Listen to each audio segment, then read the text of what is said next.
welcome to those of you that are here to attend the panel. Welcome to our panelists. I'm going to take a couple of seconds here just to introduce myself. My name is Nancy Parrish.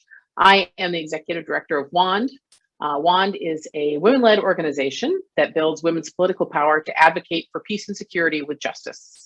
We believe that women are central to shifting the militarized, patriarchal culture that pervades our society and leads to endless war and violence. We promote the demilitarization of U.S. foreign and domestic policy, prioritizing nonviolent diplomatic solutions to our nation's most pressing concerns. To achieve this, we elevate women's voices in peace and security policy and educate and engage women state legislators and members of Congress on related issues. Briefly, just to know our focus, we work in three main areas. One is resisting militarism at home and abroad. The second is empowering women in national security and peace work. And the third is nuclear disarmament and nuclear justice. Towards that last part, which is what we're really going to be focusing on today, we envision a world where people are prioritized over military spending and violent solutions to conflict. In our world, conflict on all levels of society is resolved through dialogue and diplomacy, and justice for harms caused, as defined by those most affected, is achieved. Briefly, I just want to say we are here today. Tina's going to talk a bunch about this, so I'm not going to steal her thunder, but really we're commemorating the 76th anniversary of the Trinity test, where in 1945, on a US Air Force base in Alamogordo, New Mexico, the first nuclear bomb was tested. Fast forward to today, the United States government continues to actively support this legacy by funding new nuclear weapons components and simultaneously letting relief programs for radiation exposed communities expire. We have three absolutely amazing speakers here with us today to talk about this legacy and the systems that continue to support it. I'm going to introduce all the panelists, and then each of them will have a chance to share some remarks. After that, we've got some questions that we're going to ask them. And then towards the end, we've set aside time for your questions. So please submit your questions through the Q&A function at the bottom of your screen as you have them. Capture them along the way. We've got a lot to cover in the next hour, so I will keep an eye on time and try to keep us on schedule and moving along. So without further ado, I'd like to introduce Tina Cordova. Tina is a seventh generation native New Mexican, born and raised in the small town of Tularosa in South Central New Mexico. In 2005, Tina co-founded the Tularosa Basin Downwinders Consortium, or the TBDC, with the late Fred Tyler. The mission of the TBDC is to bring attention to the negative health effects suffered by the unknowing, unwilling, uncompensated, innocent victims of the first nuclear blast on Earth that took place at the Trinity site in South Central New Mexico. In her role as an advocate on behalf of the TBDC, she has testified before the U.S. Senate Judiciary Committee, the Senate Committee on Indian Affairs, and the House Judiciary Subcommittee on the Constitution, Civil Rights, and Civil Liberties. Welcome, Tina. Thank you so much for being here. Thank you so much. Go ahead, I'm sorry. I'm going to go ahead and introduce Ray and Cynthia, and then I will hand back to you to get started.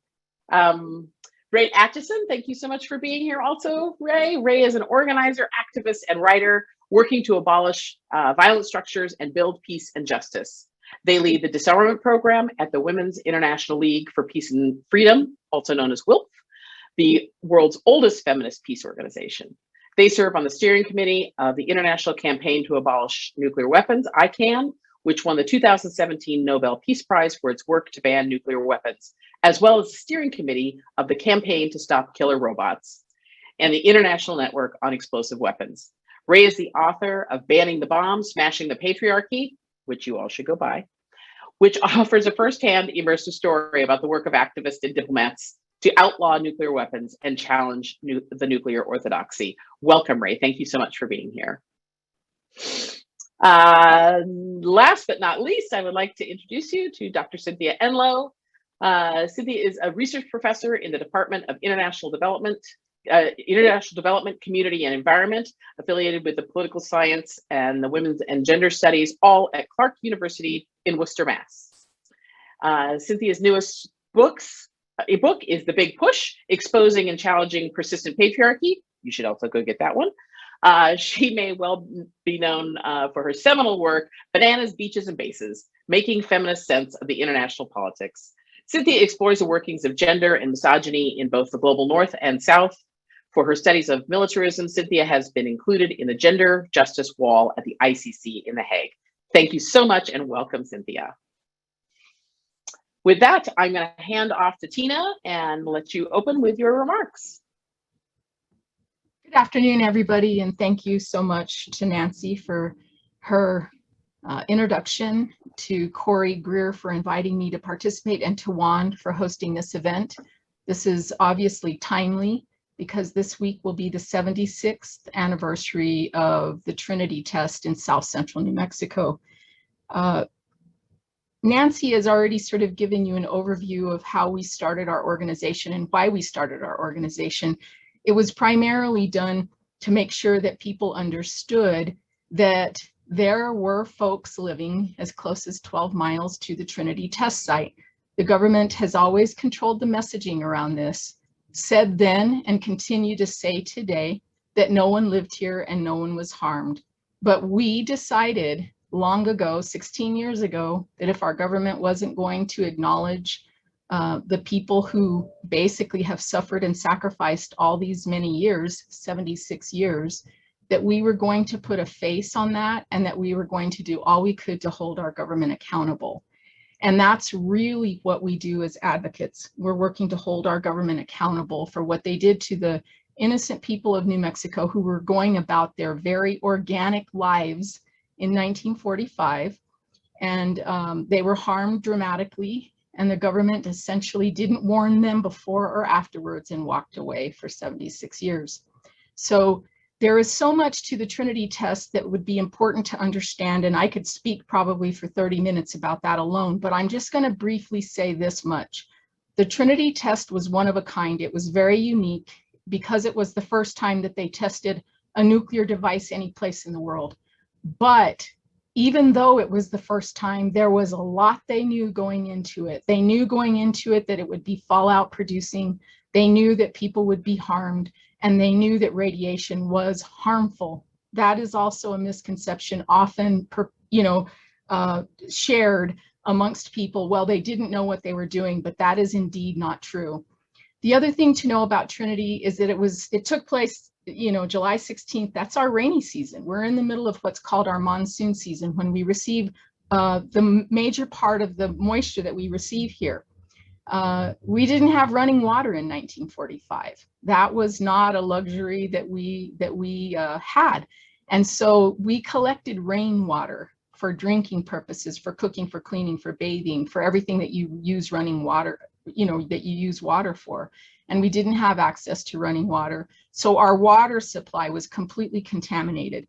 The other thing to know about Trinity is that it was a very inefficient bomb. It was packed with plutonium, 13 pounds to be exact, when only 3 pounds were necessary. So a full 10 pounds of weapons grade plutonium went up in a fireball that exceeded the atmosphere and penetrated the stratosphere and rained down for days as part of the monsoon rain we were receiving. So our water supply was completely contaminated. So was our food supply. We did not have grocery stores. We did not have refrigeration. We literally produced everything that we ate. So people were maximally exposed to radiation. The one thing that I will add to this, and maybe people will want to ask more questions about it later on, but the one thing I will add to this that is the hardest part of the story for me, because of what I just described, in the months right after Trinity, after a 10-year decline in infant mortality in New Mexico, we had a spike in infant mortality and our babies were dying. We had casualties as a result of Trinity, and they were our babies.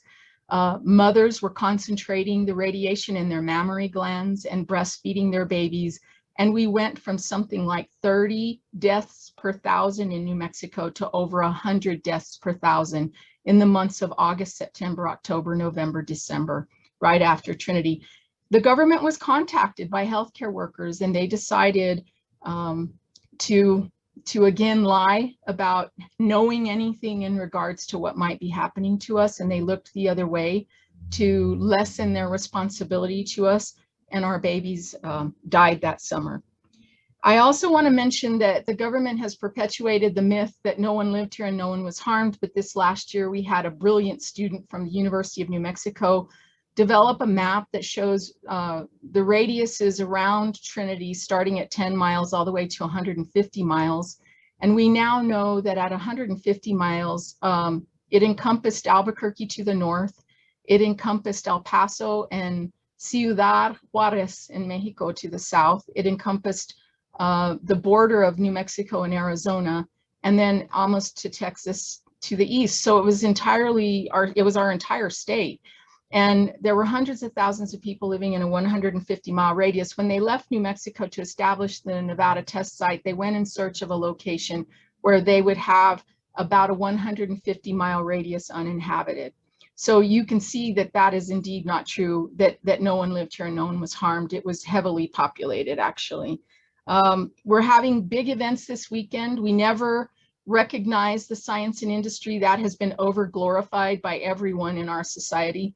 We recognize the people who've lost their lives. So we have these beautiful memorial services in Tularosa, a candlelight vigil. We'll be hosting that this weekend, along with a town hall meeting to update everybody on the Radiation Exposure Compensation Act. And we'll also be having a Catholic Mass at the St. Joseph's Mission on the Mescalero Apache Reservation on Sunday. I'll talk more about the Radiation Exposure Compensation Act later, but that is the fund that's been in existence for 31 years, compensating downwinders in other parts of the United States. We were the first downwinders anyplace, and we've never been included. So our work has really focused a great deal on that the last 11 years. So that's my overview, and I look forward to the questions that will be presented to me in the Q&A session. And please, if anybody has any questions that I might have, if you developed a question out of what I've shared so far, please don't hesitate to ask. I appreciate the opportunity to answer them. Thank you.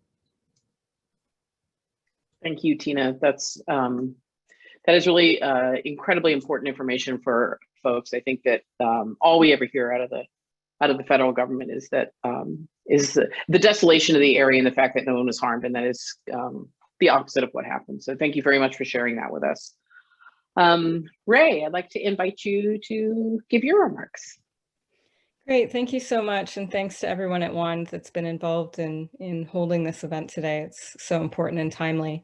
So in my opening remarks, I was asked to speak a bit about the new book and about the feminist movement for nuclear disarmament. And so the book, Banning the Bomb, Smashing the Patriarchy, is the story that I've told about the process to develop the Treaty on the Prohibition of Nuclear Weapons, which was adopted at the UN General Assembly in 2017 after many years of work to have diplomats and the Red Cross and other international organizations work specifically for a treaty that categorically outlawed nuclear weapons. And so there are going to be, of course, many different experiences and perspectives of developing this treaty and many different stories told, but I wanted to offer a very specific feminist and also anti-militarist perspective, because otherwise, as we well know, a lot of written histories tend to diminish these perspectives or write them out completely. But feminism, and the way that I write about it in the book, is really specifically an intersectional, post-colonial, queer feminism, is really imperative to the development of the treaty. It's not a lens that we put on things afterwards. It's an essential element of the treaty's origin story, even if not everyone that was involved in negotiating the treaty would necessarily think of it that way or recognize that now. But the way that I talk about it really is that feminism is necessary, first of all, to the critique of nuclear weapons, which many thinkers have given us, feminist thinkers and writers and scholars have given us over many years, including Cynthia Enloe, also Carol Cohen and Catherine Eschel and many others, that have really led to this process of banning the bomb. This critique is really behind the process. Nuclear weapons are the leading edge of the patriarchal militarist mindset. That's one of the things that feminism can offer us, an insight it can offer us, of this idea that might makes right, and the best way to be secure is basically to be able to commit massive genocidal violence, right? And I want to point out too, when we're talking about patriarchy, it's a system of domination, and at its sort of core form, is about domination of men over women, but that's not all the patriarchy is. And it's not limited to sex and gender. And it's not about men being one way and women being another way, and that there's no other options.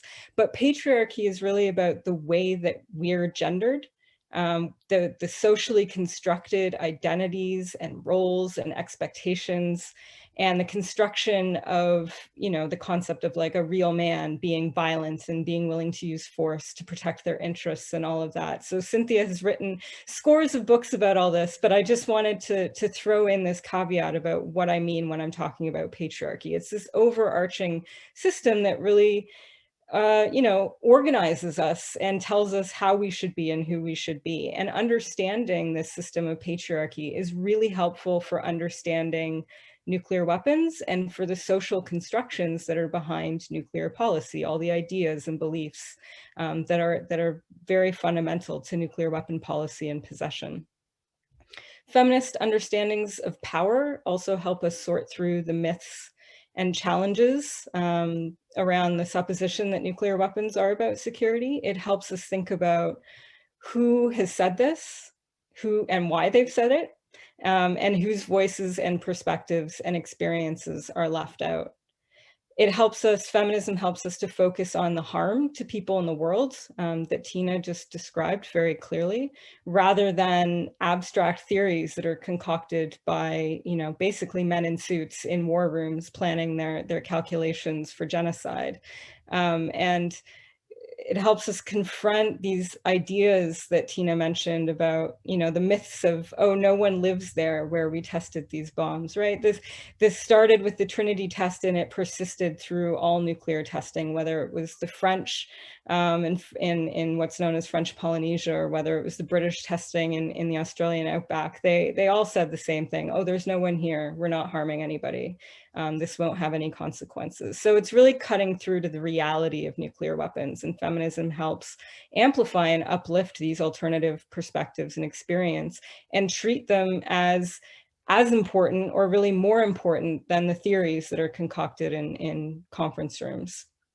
And lastly, feminism really teaches us important things about how to contest power and the bravery that's necessary to do it, and the strategies for collectively organizing to do it. So I'm going to talk more about all this throughout, but I just wanted to kind of lay out those core points of what feminism brings to the movement for nuclear abolition. Thanks. Thank you, Ray. That is all great context. I don't know if anyone has recognized this. I know our speakers have. One of the things we're doing today is starting with, you know, Tina and her situation, which is very localized and very specific, and broadening out a little bit through Ray's lens and talking about feminism. And then even further to bring in our next speaker, Cynthia. Would you share your remarks, please? Hi, everybody. It is such an honor to be with Tina and with Ray and with Nancy and the whole WAND community. It really is puts me on my toes, and that's really always helpful. Let me just start by reminding everybody who's listening that there is a book that you all need to buy and recommend and get your public libraries to get, so that you can take it out for free.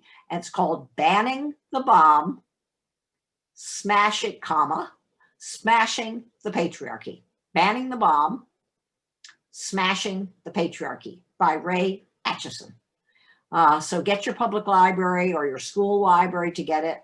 If you have the means, buy copies and buy them for your friends and for your book groups. It's great. It's a great book group kind of book. Like, read it and talk about it and say what surprised you and what was hard to even read. I think both Ray and Tina have really, they're my tutors, because I am one of those cowards, I think, who just thought I couldn't quite tackle nuclear weapons. I thought I could talk about or think about drones, not with any great expertise, but I could. I could talk about M16 rifles or AK-47s.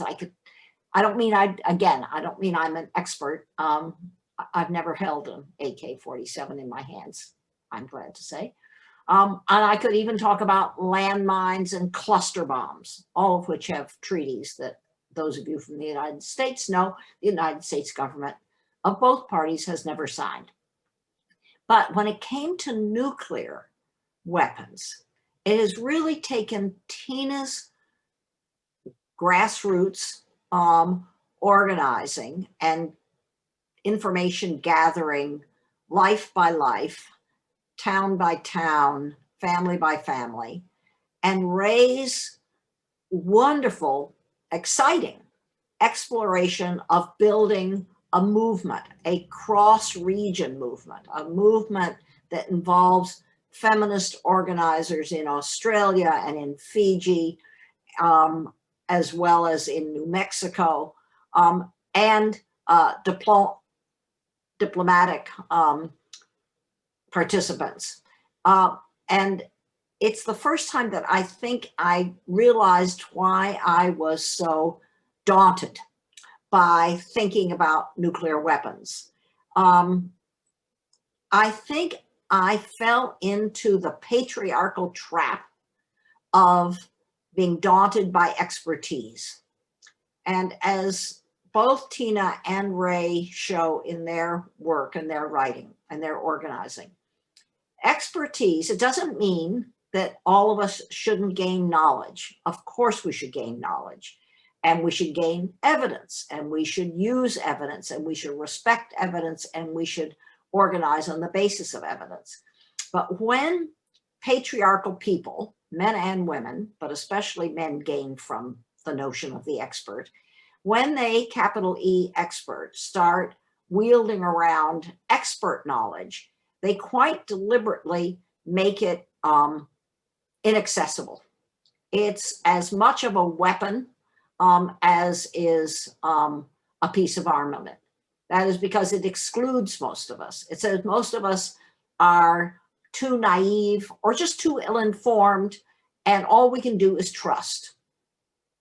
This is patriarchal trust building, right? Which is very hierarchical and demands a kind of masculinity that is dependent on expertise. This is not the kind of expertise, the kind of masculinity that so often we do talk about, rightly, the kind of Rambo, pumped up, if you will, infantry or militiaman masculinity. It is a kind of masculinity that, in fact, never shows their muscles. In fact, they are quite clear about the suit part. But what they do is they flex their inaccessible expertise. And that is what, for them, is their great protection. And I think both Tina with her work in New Mexico and Ray with her amazing participation in and letting us all learn about the ICANN cross-continental, cross-ocean organizing, what they've done is said, first of all, that expertise is wrong. It is shallow, it is limited, it is profoundly uncurious. And secondly, it says, well, there's other kinds of knowledge. What about the knowledge of the indigenous women in Australia, or the indigenous women in the Pacific Island region, or the indigenous and long-term multi-ethnic people of New Mexico? They have knowledge, and their knowledge is the kind of knowledge we need to pay attention to. A lot of that knowledge comes out of women's experiences. So I think one of the warnings that I think both Tina and Ray in their fantastic work, and Nancy and Wand in the way that they organize, is to explode the notion of patriarchal expertise. And I think it's really crucial because it makes us very passive. All of us who are alarmed at nuclear weapons, but are silenced by the presumption that we don't know enough. We know a lot, and we could learn even more if we really pay attention to grassroots organizers. So I think for me, around feminism and nuclear weapons, the patriarchal weapon that's wielded is an exclusionary weapon of misinformed, narrowly minded, uncurious expertise. And that kind of masculinity is one that most of us don't know enough how to talk about. The mansplainer conversation that started a couple of years ago is definitely a start, but it needs to be taken into all kinds of arenas. And just as in this part, just a final caveat, I don't mean knowledge doesn't matter. We live in a country today, I'm in the US, where the refusal to really listen to informed, evidence-based, thoughtful, curious knowledge is a great danger. We are still living in the midst of the COVID virus danger.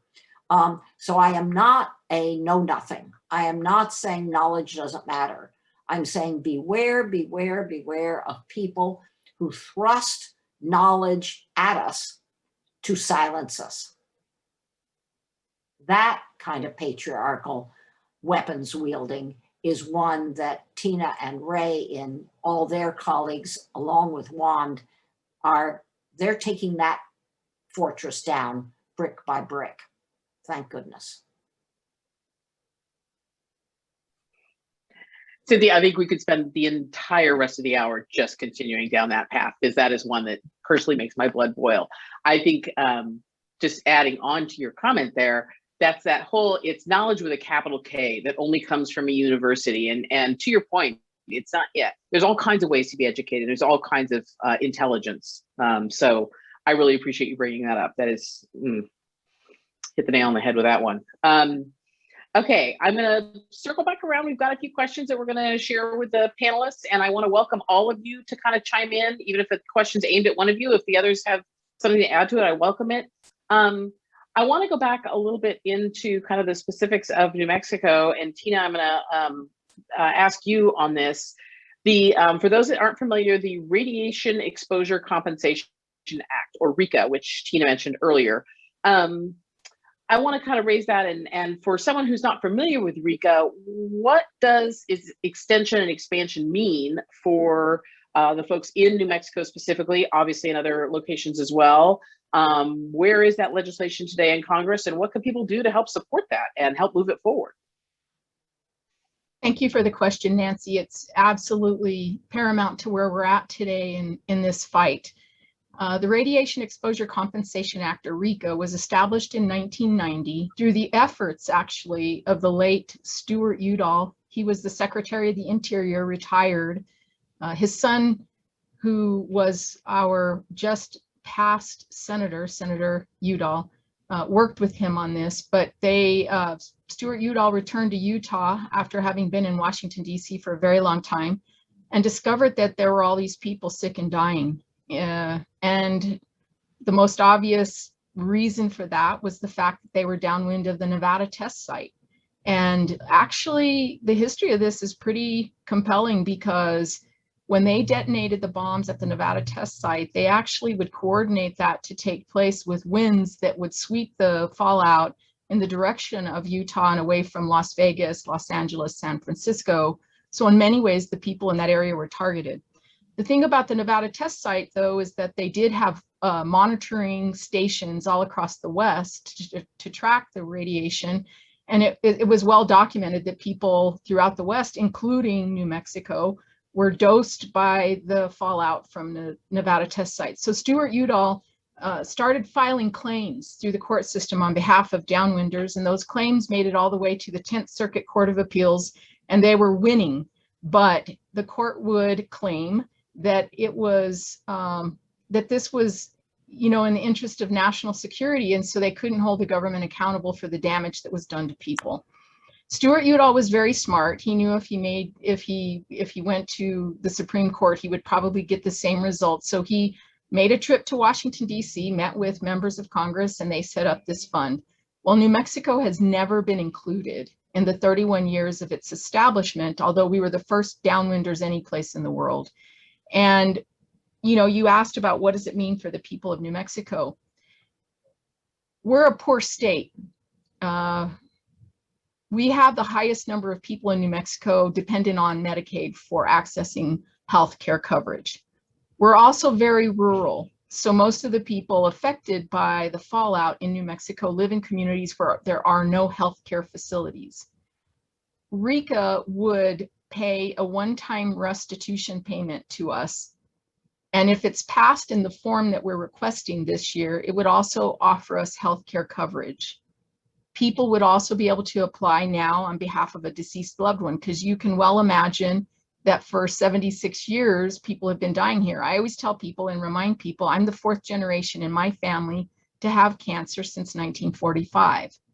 And we've documented 6 generations in families here. So it would mean that people would have what they need to take care of themselves when they do develop one of the compensable cancers. There's something like 22 compensable cancers. It would mean people would have access to what they need to travel for treatment, because you never get treated or diagnosed at home. And it would mean the difference between living in poverty or not. And it would mean the difference between life or death for many, many people. I've known many people that didn't have health insurance, couldn't access what they needed to take care of themselves, waited too long, and landed up dying because they didn't have what they needed. So RICA is going to be, there are bills right now that are going to be introduced literally any day in Congress for the 11th time to amend the Radiation Exposure Compensation Act to include the people of New Mexico, the people of the Pacific Islands, and the people of other states like Idaho, who were also downwind of the Nevada test site. It is so important that everybody get on board to lobby on behalf of these bills, because the original RICA law will sunset in 2022. It's exactly a year from now. July 10th of 2022, the bill will sunset. If we do not get these amendments passed this year, then the heavy lift that we've been doing for 16 years now will become literally an impossibility. I doubt that the government will have the political will to ever address this again. And we do have political support right now. It's bipartisan. I remind people all the time, exposure to radiation is not discerning. It attacks the young, the old, the rich, the poor, the black, the white, the Democrat, and the Republican. And we have bipartisan support for these bills, and we always have had bipartisan support. But there's never been a push like there is now, because for some members of Congress, their constituency is going to be affected for the first time ever. And what I mean by that is, if you're a senator in Utah, your constituents in a year from now who develop disease, because there's always latency between the time you're exposed to radiation and you develop disease, they will for the first time ever not be able to apply for the restitution and the healthcare coverage. So I think we have the political will, and people out there can help us. I put our website in the chat. I don't have bill numbers yet, but I will very soon, and those will be posted very prominently at our website once the bills are introduced. Thank you so much for that, Tina. I do want to say to everyone, particularly those that joined a little bit late, we are recording this session today, so we will be able to share it with those of you that missed some part of it, or as well as obviously those who aren't able to join us. In our follow-up, we want to include some additional information too, the map that Tina spoke to, and probably some additional information on RICA and ways that you can support it. So just want to flag that for everyone. Okay, I'm going to shift a little here, and Ray, I want to ask you something. As you outline in your book, women have been organizing since the very beginning of nuclear weapons development to halt nuclear weapons development. What findings surprised you as you conducted your research in that group of women specifically? Mm-hmm. Yeah, I wouldn't say surprised, because women organizing for justice and change doesn't surprise me, but I was struck by the consistency and the tenacity of resistance to the bomb throughout the atomic age. And so much of that history is downplayed or it's forgotten. especially in my generation and younger folks, because we've just lived with nuclear weapons, and the big popular anti-nuclear movements had already, ebbed in terms of ebbs and flows by the time that we came along, growing up at the very end of the Cold War and into the 90s and beyond. But despite this sort of deliberate invisibilization of the movement and of women's contributions or queer contributions or the contributions of people of color to this movement, despite all of that, there have been really consistent efforts throughout history and really creative undertakings too. I think that's one thing that I really love reading about, is just the diversity of tactics and strategies that folks have used over the years, from putting your body on the line, breaking into a nuclear facility or blocking a test site, and people connecting up also, connecting their work in the civil rights movement in the 60s and on, and recognizing the racist violence of nuclear weapons and how that was related to imperialism abroad and wars abroad, and then discrimination and segregation at home. So sort of diving into that history was really important, I think, as a context for then how we did this treaty at the UN, and more importantly, where we go from here with this new international law and how that could actually change things in terms of people's lives. And the other thing I was really struck by in sort of the historical research part of the book was looking at other past efforts by governments against the bomb, and also women's leadership there. Alva Myrdal from Sweden, for example, she has a book that really studies the competition between the United States and the Soviet Union, including at the UN level, and looking at the gamesmanship that went on there, and how Sweden and Mexico and other countries would always try to create new law or get negotiations going, and trying different things at that level, and just how, at different points in history, it looked like things were going to change for the better, and then always the military-industrial complex drags its feet and sticks in its claws, and the bomb persists. So yeah, I think those two things provide a really good context for this new treaty that we have now, and what we need to do to protect it and make sure that it's effective going forward. Yeah, that's incredibly important. You're dead on with that. Thank you. This makes me think, for you, Cynthia, this kind of ties in, I think, is that, something that sticks with me from your work, and that really has echoed throughout feminist scholarship, is where are the women? And also which women, in terms of who is being consulted in formulating responses to various societal changes. I will say, from Juan's perspective, and obviously a number of the people here today, I think that women have really taken a leadership role in this from the beginning. But how do you think that we can bring these questions into the nuclear disarmament and justice work? Oh, I think you're muted, Cynthia. Very metaphorical. Anyway, that one of the things that I've learned from Ray, and today underscored by Tina and Nancy, your WAND work and WILP's work everywhere, and that is that one of the great contributions to enabling us and inviting us and welcoming us to think about nuclear weapons is to take it apart and to really look at particular women's lives. Not every woman on the planet is anti-nuclear weapons. A woman who is married to a nuclear physicist working at Livermore Labs out in California may see her whole family's welfare as dependent on her husband having this classified but well-paid job in a nuclear weapons lab, and she may not want to hear what the ICANN organizers are saying. But I'm interested in her.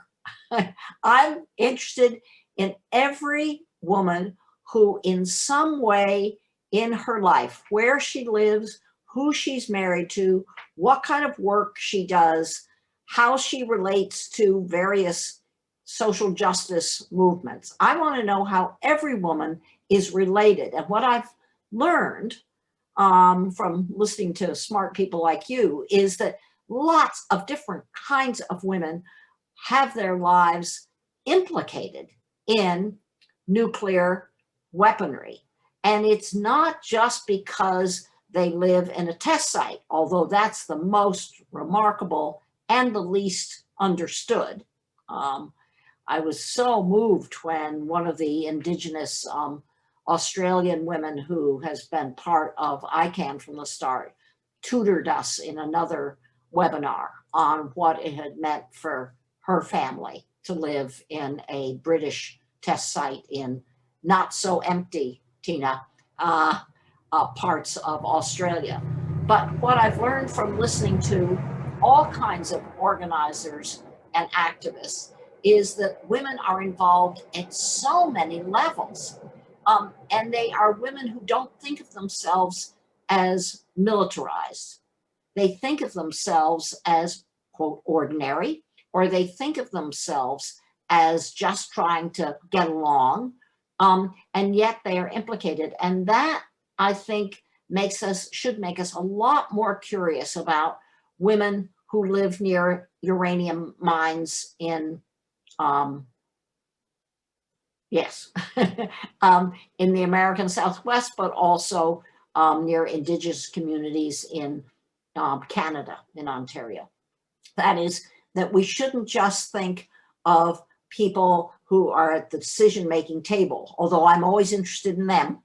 I'm always interested in which woman finally gets to be at the table and then feels that her credibility depends on her never talking about the dangers, the risks, or the injury, because her credibility with the men around the table depends on her not sounding feminine. That's how patriarchy works. But I'm also interested in women living in rural communities, in island communities, in industrial areas that are implicated in the industrial complex and the militarized industrial complex that produces these weapons. And that's helped me a lot. It's made me think, as you said, Nancy, to ask, well, where are the women, all kinds of women, and not just to be interested in women who are on the front lines organizing, although I always am, because those are my tutors. But I also want to know the women who feel they can't say anything, the women whose marriages make them complicit, the women who are worried about their poor mining communities' survivability and therefore don't really want to go out and picket the mine. And if we put all of that together, we will find out, one, really what we have to do to break down this terrible nuclear wall we've created around ourselves and the dome over us, but we'll also learn how to organize even more widely. We know this, right? That we're feminists talking to feminists. We've learned the hard way. You have to listen a lot more than you want to listen. You have to listen to a lot of women who at first make you grind your teeth. Tina, how many women do you think you've ever listened to? Right?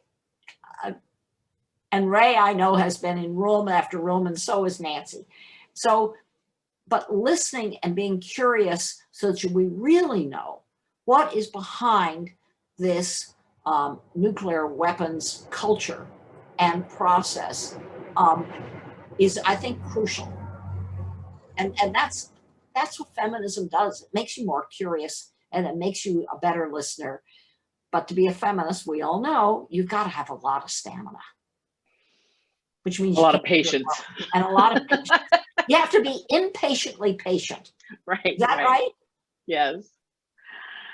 All right, we have about 15 minutes left here. I think it would be great to get into some of the questions that have been submitted along the way. Corey, I see you've got a document here. Do you want to pick and choose, or shall I? Sure, I can go ahead and ask one. That'd be great. Great. So we have a question. I'll direct it towards Tina. What do you think of the presence of museums memorializing the Manhattan Project in New Mexico, which are supported by the national park system, etc.? That's a great question because, like I said earlier, there's always been this over-glorification of the science and industry. But we've made lots of progress in New Mexico in getting our stories included. We are now invited into the discussion that the national park is having about how they present our part of the story. And recently I participated in a Zoom meeting with downwinders from all over the country because the proposed Manhattan National Monument is going to have facilities in Washington, in Tennessee, and in New Mexico. And so they invited downwinders from all across the country to participate in this Zoom. And what I clearly said to them is, if you decide not to tell the story of the people who lived adjacent to these facilities, then you perpetuate the lie that's been told by our government for 76 years. You should tell the truth and not be afraid to do that. Let people decipher for themselves when they see the truth and know the truth. And it was really interesting because they are hearing this more and more and more. And the good part about maybe the national park being involved is that the Department of Energy only has responsibility to supply facilities for these national parks, but they don't have oversight to how the story is presented. So we have an opportunity to influence how the story is presented for the first time at this level. And you know, we are not going to give up. We've literally staged peaceful demonstrations here at the National Nuclear Museum, and now we're invited there to put up a screen to tell the stories of the downwinders in New Mexico. And it's because of our persistence and our we won't give up. Our history is going to be included every place that we can get it included. And by the way, we stage a peaceful demonstration out at the Trinity site the 2 times each year that they open it to visitors. And so if people are going to go out there to look at that part of the history, they're going to have to pass us with our signs. My sign says, "I got cancer living downwind of the Trinity site." And what happens is curious people stop to ask, what is this all about? And we reach a lot of people that way. It's unbelievable, but somewhere between 6,000 and 8,000 people will go in every time they open the Trinity site twice a year. So I am not too crazy about the Manhattan National Park idea, but if they're going to move forward with it, which it's going to happen, then we're just going to press them to make sure they tell the entire history and that they tell the truth. They don't need to lie any longer about the truth. Thank you, Tina. It's great to hear that there is some progress there in telling the stories of the downwinders.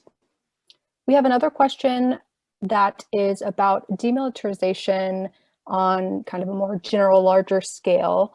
And they say, you know, of course we are for demilitarization and seek a peaceful future, but how do we combat terrorist groups?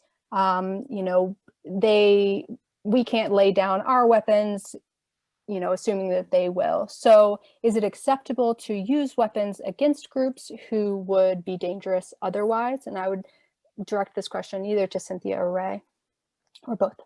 Ray, go for it. Well, I want to hear what you have to say about this, because you're my teacher on these kinds of questions, Cynthia, which do come up all the time. And I think, you know, the first thing I would say is really to reflect on an observation from Hannah Arendt, that the practice of violence, like all action, changes the world, but the most probable change is to a more violent world. And I think, you know, from a lot of feminist, peace, anti-militarist organizing perspectives, the sort of logic that we use, or the theory of change that we use, is that building up our capacity for violence or using violence isn't going to result in less violence, it's going to result in more. And we see this time and again. This is why the world is the way it is, right? This is how we've settled conflicts and disputes, is we've just armed ourselves to the teeth on every side. Encouraged allies to invest more and more in weapons and war, and done battle everywhere. But instead, if we actually invested in what can bring peace and stability and justice and equality to communities and societies if we focused on investing in people and the preservation and care for our planet and for each other, then we can actually counter sort of the root causes of violence across different situations. Of course, that requires a fundamental reordering of how things work right now, right? Because the military-industrial complex, particularly in the United States, is sort of the economic engine driver, and that needs to change. But it also needs to change for many other countries as well. And, you know, I'm from Canada, and right now in the midst of the pandemic, whilst we're finding the horrible remains of Indigenous children at residential schools, and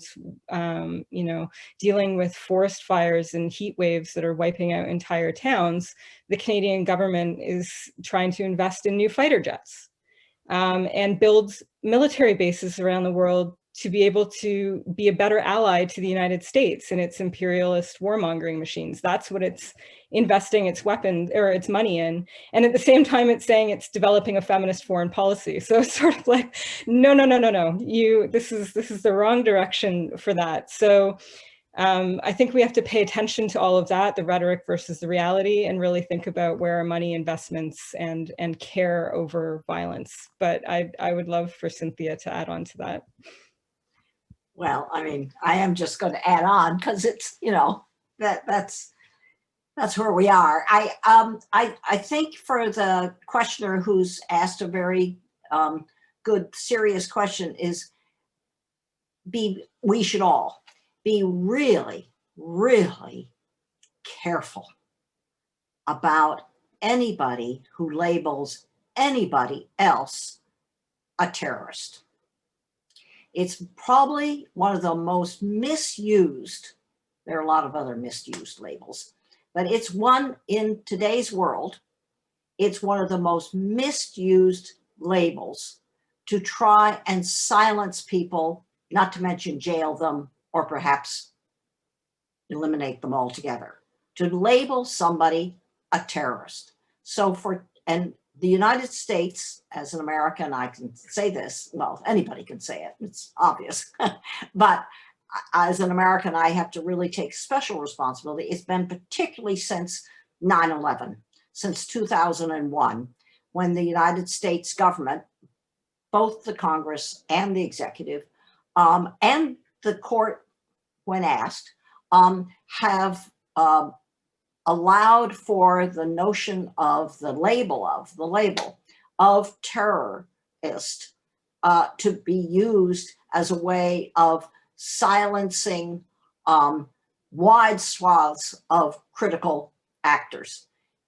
What's that has done, it has also empowered some of the most brutal autocratic governments in the world to use the American coined, they didn't make up the term, but the American marketed term of terrorist. That is what the current military regime in Myanmar calls the pro-democracy protesters on the street who they are either killing or detaining. That is what the Beijing government in China calls the pro-democracy activists in Hong Kong.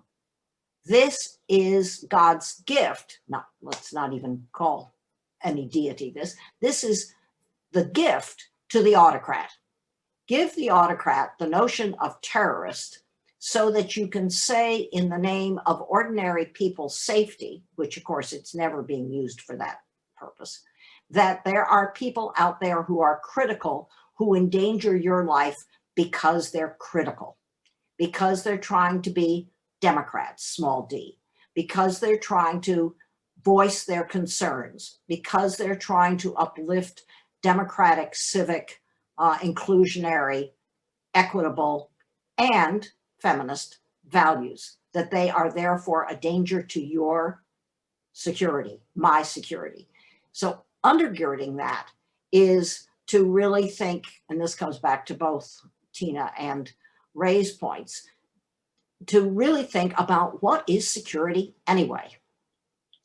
And when national is attached to security, and national doesn't mean national, it means state.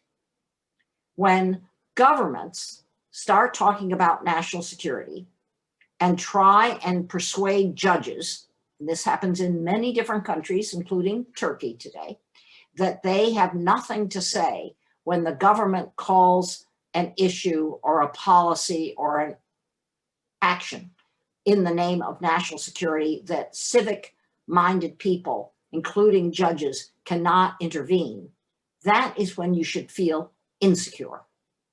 So every time somebody uses the term terror or terrorist to justify some rollback, some shrinkage of genuine democracy, which includes, of course, gender equity, every time that happens and somebody wields terror or terrorist, those terms, I sit up really straight and I listen really carefully, because I thought, oh, somebody's trying to actually institute insecurity. You are. I think we could do a whole other session, Cynthia, on the importance of language. To Tina's comment that nobody was there, right? And the issue of terrorist and national security. I mean, they just, all these terms and words get used as though they're hard and fast accepted. And a lot of us fall for it. Yeah. Yeah. And I don't mean we're all the bad guys. And I don't mean we vote for people that other people dislike. I mean, we fall for it. Yep. Yeah. Which It's the incredible importance of language. Is a feminist action. Right. Right. Okay. I'm looking at our time here, Corey. We have time for one more question, or are we getting too close to the edge here? It would be great to address one question. So they say, thank you all so much for your remarks. Could you speak about the strategies you see as the most effective to push back against narratives of nuclear weapons as, quote, necessary for security, particularly in traditional and patriarchal institutions like the US government and NATO?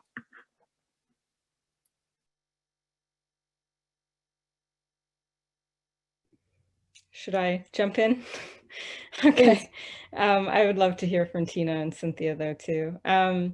Yeah, I think the discourse change aspect of this work is so important, and it's really what we did with what was called the Humanitarian Initiative on Nuclear Weapons. Before we got the ban, we had to change the way that nuclear weapons were being talked about. And we learned this also from feminist organizing too, the importance of discourse, the words that are used, and how you can shift people's thinking and ideas based on using different words or allowing different people the space to speak. So I think that is super important as well, to really elevate the perspectives and experiences from those who've experienced harm from nuclear weapons, and to always counter the abstract theories of nuclear deterrence or geostrategic security with lived experience and the reality of the costs, the human and environmental and financial costs of nuclear weapons, to refute the idea that no one has been harmed and that these weapons are meant to never be used, and that's their whole purpose. It's like weapons are to hurt people. Weapons are not for peace. This is not George Orwell's 1984, as much as we are actually turning into that. We have to push back on that language all the time. And I really think that that's one of the core strategies to discourse change, is to always undermine the dominant narrative, point out its fallacies, point out who is saying it, point out why they're saying it. ICANN recently did a study looking at not just nuclear arms spending on nuclear weapons, not just the state spending on nuclear weapons, but also the investments in different think tanks in the United States and in other countries, to see who are these think tanks that are saying, oh, we need like a nuclear arsenal of this size to be safe and secure. Who's funding them? Oh, look, it's Lockheed Martin. So always looking into that, the feminist curiosity that Cynthia is talking about. I think that's one of the crucial strategies for changing discourse.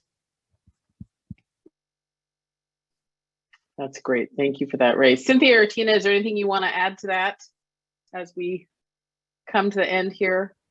Well, I would just like to say that coming from a community that experienced a nuclear detonation, there are no winners. There are no winners. And Ray is exactly right. These large government contractors control the narrative around why we need to build up our nuclear arsenal. During the recent House hearing, I was so uplifted by comments that were made by Representative Johnson from Georgia. He said, we spend something to the effect of, we spend $50 billion a year guarding our nuclear arsenal. He didn't even talk about plutonium pit production, just guarding our nuclear arsenal. We spend trillions of dollars building plutonium pits that we will never have an opportunity to use. And he said, we've paid $2.3 billion out in 31 years through RECA. That's a pittance. And he's right. And people in the United States and other places need to start changing the narrative and informing people about the truth. I keep saying, let's talk about the truth. The truth is we put too much focus on nuclear weapons, the development of nuclear weapons, the development of parts of the nuclear process that we will never even have use for. And if we put all that money into places where we addressed climate change, hunger in the United States, and the homelessness, I mean, their education, higher education, we would see the benefit of that immediately. And we will never see the benefit of making another plutonium pit. And so I just have to say there are no winners. There are no winners in this process, but the industries that produce all these parts and pieces will control the narrative and continue to make us believe through fear that it's necessary. I can't say any better than that, Tina. Thank you so much. In respect for time here, I'm going to wrap us up. I want to say thank you to our amazing panelists, Tina Cordova, Ray Acheson, Cynthia Enloe. You guys were just awesome. The conversation was riveting. We will follow up and share this recording with anyone that might have missed some of it, and share it far and wide with those that weren't able to join us today. Once again, thank you all so much. Thanks to those of you who joined us, and we'll talk to you soon. Thanks, Nancy. Thank you so much. Bye. Bye.